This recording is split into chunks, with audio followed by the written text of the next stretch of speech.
مساء الخير. وصفتنا اليوم كيكة البرتقال. بالأجواء الشتوية بنحتاج إلى كيكة البرتقال. بالخلاط حطيت حبتين من البرتقال،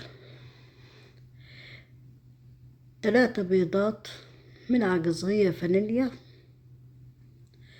راح أحتاج كمان إلى كوب من السكر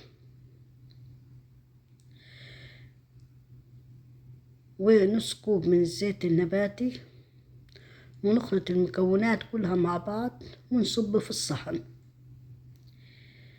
الآن بدي أجهز الدقيق. عندي هنا كوبين من الدقيق، راح أنخله. طبعا أول إشي صبيت كوب، والآن بدي أحط الكوب الثاني.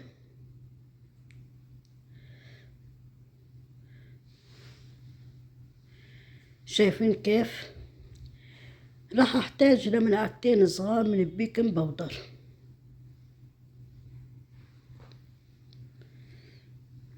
آخر إشي راح أحتاج للكوب الحليب السائل.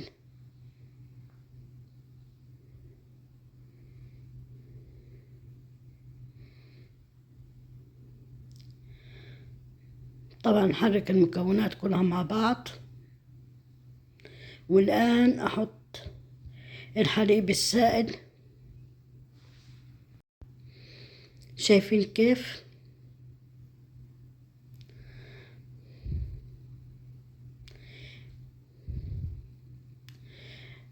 نرجع نرجع نحرك المكونات على السريع.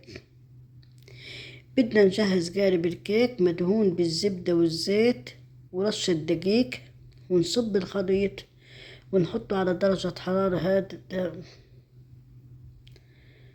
طبعا قبل ما احطه بخبط القالب، وبعدين بحطه بالفرن.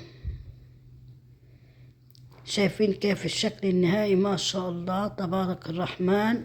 الكيكة طرية وهشة. والآن بدي أقلبها. طبعا أنا جبت السكينة عشان أفتح الجوانب، أحطها من الجوانب علشان تسهل معايا قلبها. شوفوا كيف ما تلزقت. شوفوا كيف الشكل النهائي، ما شاء الله طرية وهشة. ما شاء الله تبارك الرحمن. لما تبرد الكيكة بدي أرش عليها سكر بودرة. ما شاء الله تبارك الرحمن. والآن أقطعها. طبعا أنا قطعتها من الأول، الجزء الأول، والآن أقطع الجزء الثاني. يا سلام، شوفوا الجمال. الوصفة نار وشرار. يا سلام يا سلام.